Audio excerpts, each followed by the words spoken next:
Oi a todos! Estamos aqui nesse bate-papo, sábado, 30 de maio de 2020, para compartilhar com vocês um pouco da palavra do Senhor. Que o Espírito Santo possa conduzir todas as coisas de modo que venha trazer edificação, consolo e exortação para cada um de nós. O texto que eu gostaria de meditar com vocês, de trazer aqui como base da nossa conversa, encontra-se na carta de Paulo aos Efésios, no capítulo 1, a partir do verso 15, que tem como título aqui na minha tradução, Paulo ora pelos crentes. Verso 15. Por isso também eu, tendo ouvido a fé que há entre vós no Senhor Jesus, e o amor para com todos os santos, não cesso de dar graças por vós, fazendo menção de vós nas minhas orações, para que o Deus de nosso Senhor Jesus Cristo, o Pai da glória, vos conceda espírito de sabedoria e de revelação no pleno conhecimento dele. Iluminados os olhos do vosso coração, para saberdes qual é a esperança do seu chamamento, qual a riqueza da glória da sua herança nos santos, e qual a suprema grandeza do seu poder para com os que cremos, segundo a eficácia da força do seu poder, o qual exerceu ele em Cristo, ressuscitando dentre os mortos, e fazendo sentar à sua direita nos lugares celestiais, acima de todo principado e potestade, poder e domínio, e de todo nome que se possa referir, não só no presente século, mas também no vindouro. E pôs todas as coisas debaixo dos pés, para ser o cabeça sobre todas as coisas, o deu à igreja, a qual é o seu corpo, a plenitude daquele que a tudo enche em todas as coisas. Como que é importante nós lermos a palavra do Senhor e buscarmos a direção do Espírito Santo, a fim de termos o convencimento do Senhor em nossos corações, a compreensão da palavra, de tal modo que ela venha fazer diferença em nossas vidas, não apenas no intelecto, mas sobretudo no espírito. E é o que Paulo está dizendo aqui aos Efésios, quando ele diz que ouviu acerca daqueles irmãos, da fé entre eles, do amor que eles tinham entre si. Então, ele fala acerca da sua oração, que começa com ações de graças em favor daquela igreja, em favor daqueles irmãos. Então é um texto muito tremendo, muito profundo, e que nós precisamos buscar isso hoje também para as nossas vidas. Porque essa oração de Paulo, ela ainda está valendo, porque as orações, elas são eternas diante de Deus. Então ela está ainda diante do Senhor, como que falando todas estas coisas e pedindo em favor da igreja. E eu creio que a igreja naquele tempo precisava desta oração, mas sobretudo hoje nós precisamos também, e talvez ainda mais, para que realmente os nossos olhos se abram, que Deus nos dê esse espírito de sabedoria, de revelação, no pleno conhecimento dele. No último vídeo, nós falamos sobre o Evangelho, a plenitude do Evangelho, porque, infelizmente, muitos se atêm a algumas partes, fatiam o Evangelho e tomam aquela parte, aquele pedaço, como se fosse o todo. Mas o Evangelho, ele é abrangente, é o Evangelho da cruz, é o Evangelho do reino, é a evangelização, é o ensino, é o cuidado para com os pobres, é a educação, é o perdão dos pecados, enfim, O Evangelho ele é completo em todas as suas áreas, em todos os seus aspectos ali. E é isso que Paulo está pedindo aqui, que os cristãos, os discípulos do Senhor, tivessem esse entendimento, essa plenitude, conhecessem a suprema grandeza do seu poder, a eficácia da força do seu poder, a ressurreição de Cristo, no lugar que Cristo ocupa hoje.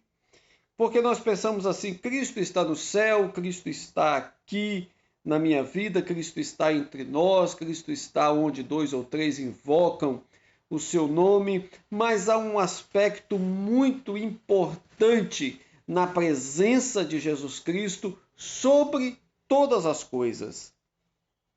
Ele está sentado à direita de Deus, nos lugares celestiais. Sabe acima de quê?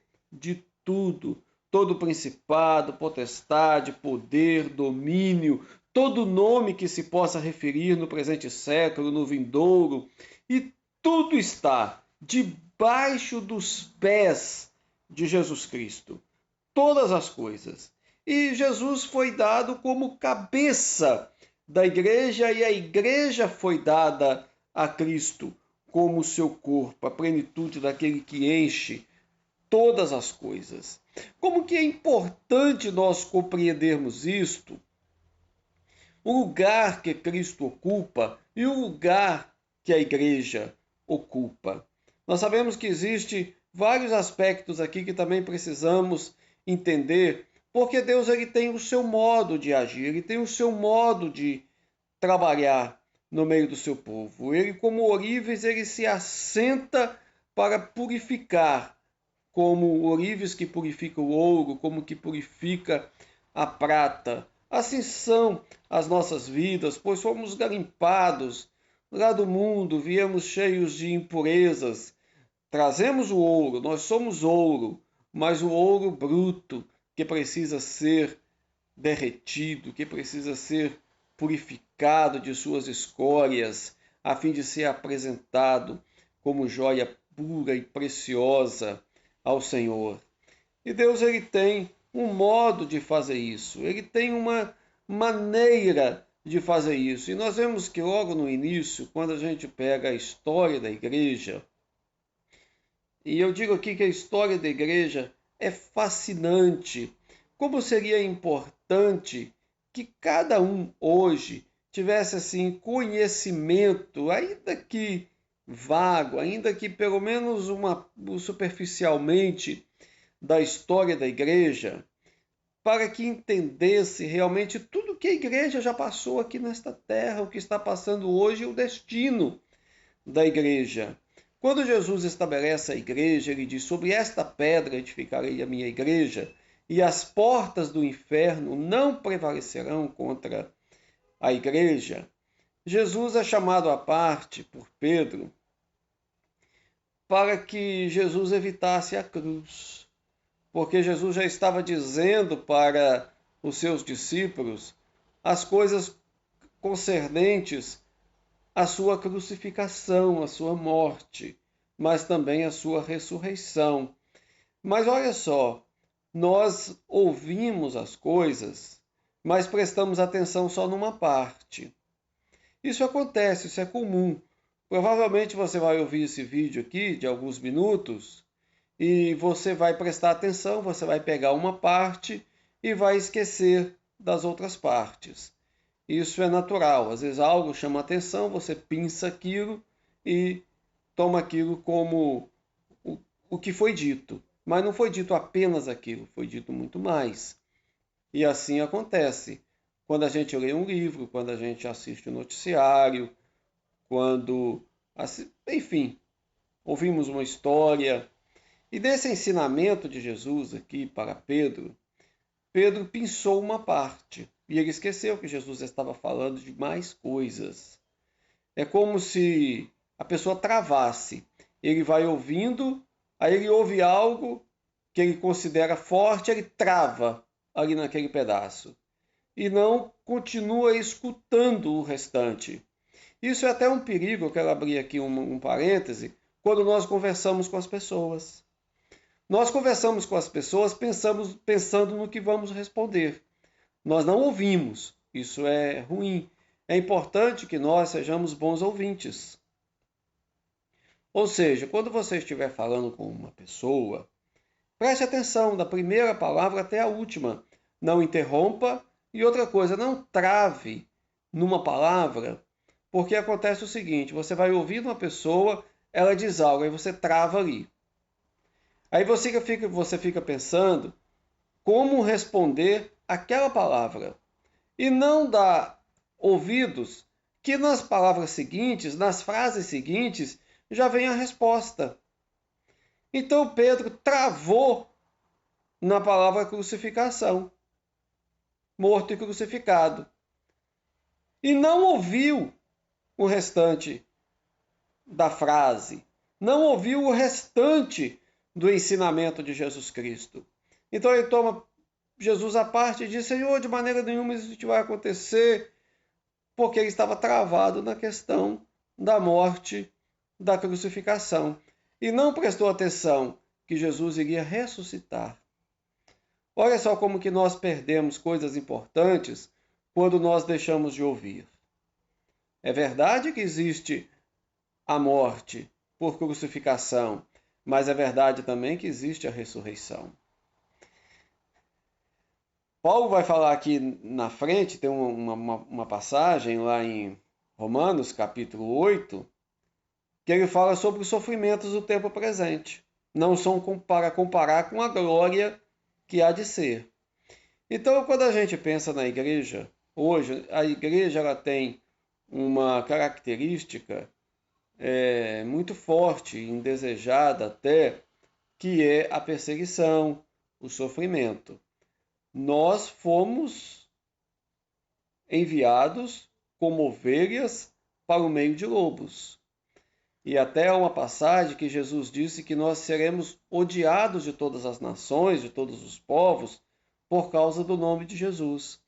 Diz também que quando estivermos presos e tivermos que prestar depoimento diante de magistrados, que não precisamos ficar pensando no que vamos responder, porque nos será dado ali no momento certo pelo Espírito Santo.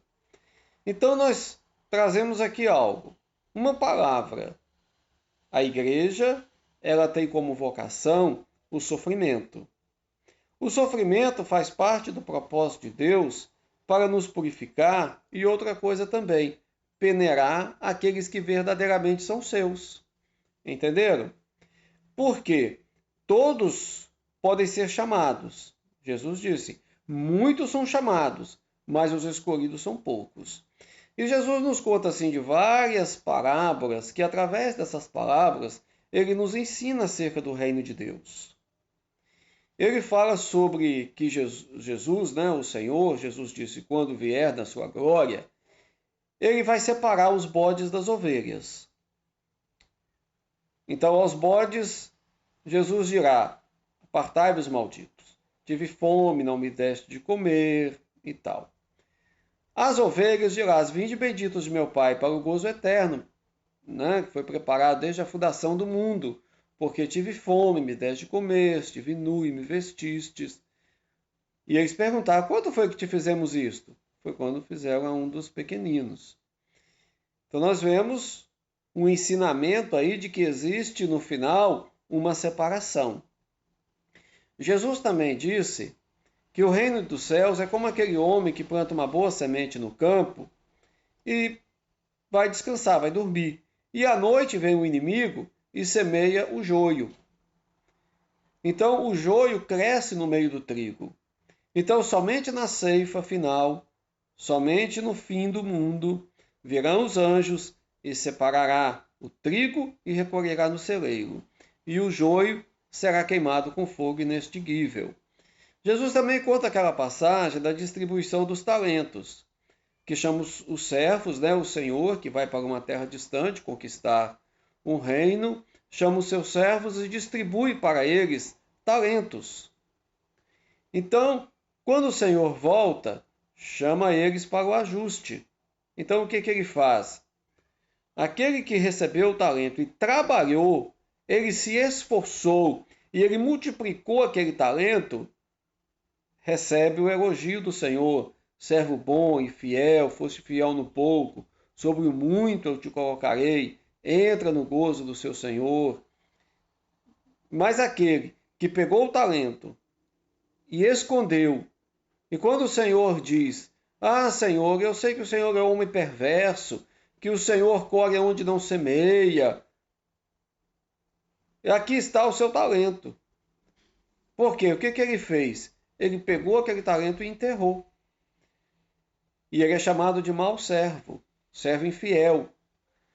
E é lançado nas trevas exteriores, onde haverá choro e ranger de dentes. Então, olha só que coisa importante para que nós meditemos. As pessoas hoje elas ficam muito assim, preocupadas com um arcabouço, com a parte exterior do Evangelho, uma doutrina superficial, macia, sem compromisso, e acham que com isso está tudo bem. Não são capazes de passar por situações adversas. Os cristãos de hoje, eles não têm estrutura espiritual para suportar adversidade, perseguição, xingamento, rejeição por parte das pessoas. Imagine se terão condições de suportar perseguição, confisco dos seus bens, prisão e até a morte por causa de Jesus. Nós sabemos que a igreja, ou melhor, os cristãos, ao longo dos séculos, tiveram esses momentos. E se a gente for olhar nos dias de hoje, quando a gente olha para países comunistas, que não têm liberdade de expressão, não têm liberdade de crença, não têm liberdade de maneira nenhuma. As pessoas pertencem ao Estado, não podem pensar diferente. O que acontece com os cristãos nesses lugares? São perseguidos e muitos são mortos. Ainda hoje, nos dias de hoje, em países comunistas, cristãos são mortos. Já houveram muitos, isso aí não é de hoje, né? Na instalação do governo comunista em 1917, na Rússia, e depois foi formada ali a União Soviética, milhões de cristãos foram mortos.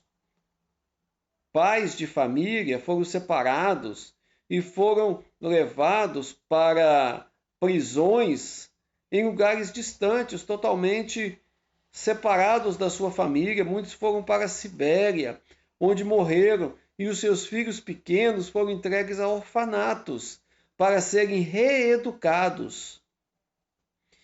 Isso deixou de acontecer? Não. Na China, hoje, isso ainda acontece.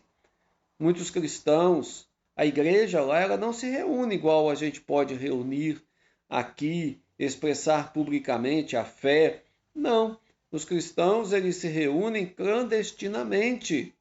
Se reúnem, ou melhor dizendo, escondidos, em porões, em matas, não podem expressar a fé. Mas a despeito disto, a igreja cresce. Por quê? Qualquer um que abraçar a fé cristã, ele já abraça dentro do contexto do sofrimento, dentro desse contexto de viver e morrer por Cristo. Então essa é a verdadeira fé. E aqui quando está dizendo que Cristo ele está acima de todo principado, de toda potestade, não está falando de um reino político, mundano, secular. Não, está falando de um reino espiritual, que está dentro de nós. Mas Jesus ele está acima de todas as coisas. Mas e o mal que existe? E essa perseguição aos cristãos? Tudo corresponde a um propósito de Deus. O mundo tem uma agenda. A globalização, ou globalismo, tem uma agenda. mas a agenda de Deus é infalível. Porque a agenda de Deus ela não foi feita em um momento da história. A agenda de Deus ela foi feita na eternidade. Antes da fundação do mundo, Deus estabeleceu a sua agenda para todas as coisas que estão acontecendo na Terra, as coisas que já aconteceram, que estão acontecendo e que acontecerão até a consumação dos séculos. Tudo está sob o poder e o domínio de Deus. Por isso que Jesus ele está acima de todo principado, de toda potestade, de todo poder, de todo domínio, de todo nome que se possa referir no presente século e também no vindouro. Olha que coisa tremenda e poderosa. Jesus é o cabeça da igreja, então a igreja ela tem um aspecto terreno, nós estamos no mundo, e temos o aspecto celestial também. Jesus foi dado como cabeça da igreja e a igreja foi dada a Cristo como seu corpo, para expressar na terra a glória do Senhor. Jesus disse aos seus discípulos: vocês são minhas testemunhas. Então nós estamos aqui para dar testemunho do Senhor. Mas como existe, eu até falei no último vídeo, igreja e igreja, nós queremos até dizer que existe igreja trigo e existe o chamado joio. Então é preciso que nós possamos ter esse discernimento e entendermos o verdadeiro evangelho do qual nós devemos fazer parte e receber. Quando Jesus morre na cruz por nossos pecados, Jesus morreu ali para instituir através da sua morte a igreja. Nós fomos comprados. Porque o pecado, ele arruinou a natureza humana. Então nós precisamos nos identificar com Cristo, nos unirmos com Cristo na sua morte. Isso se dá através da fé e expressado através do batismo. A Bíblia fala de um novo nascimento, então tudo isso vai não simbolizar, mas vai ser a representação do que realmente ocorre dentro de nós, que é o novo nascimento, nascer da água e do Espírito, nascer da palavra de Deus, nascer do batismo, nascer pelo Espírito Santo, para ser verdadeiramente em Cristo uma nova criatura, para uma novidade de vida, para entendermos toda essa plenitude, toda essa grandeza de Deus e da ação de Deus que nós vemos aqui nas Escrituras, nas palavras de Paulo, nas palavras de Pedro, nas palavras dos Evangelhos, enfim. E nas próprias palavras de Jesus, que estão expressas aqui, que foram ditas, né? E foram registradas aqui, divinamente inspiradas, para que hoje nós tenhamos esse ensino infalível. Muito importante nós entendermos isso, que o ensino da palavra de Deus, ele é infalível. A palavra de Deus é infalível. Ela é imutável. Então nós temos as Escrituras como a nossa regra de fé infalível. Né? Passarão céus e terra, mas a palavra do Senhor não passará. Então, por hoje é só. Deus abençoe vocês. Estejam firmes em nosso Deus. Vamos ter sempre o nosso tempo de oração, orar pela Igreja do Senhor, orar pelo nosso país, pelas autoridades constituídas, em todos os poderes da República, mas principalmente o presidente da República, que Deus coloque as mãos sobre ele, dê sabedoria e autoridade, mas que sobretudo e sobre todos os nomes, sobre todas as pessoas, está o Senhor Jesus Cristo. Não apenas no Brasil, mas sobre todas as nações. Jesus Cristo é o Senhor. E todo joelho se dobrará e toda língua confessará que Jesus Cristo é o Senhor, para a glória de Deus Pai. Deus abençoe vocês. Fiquem com Deus.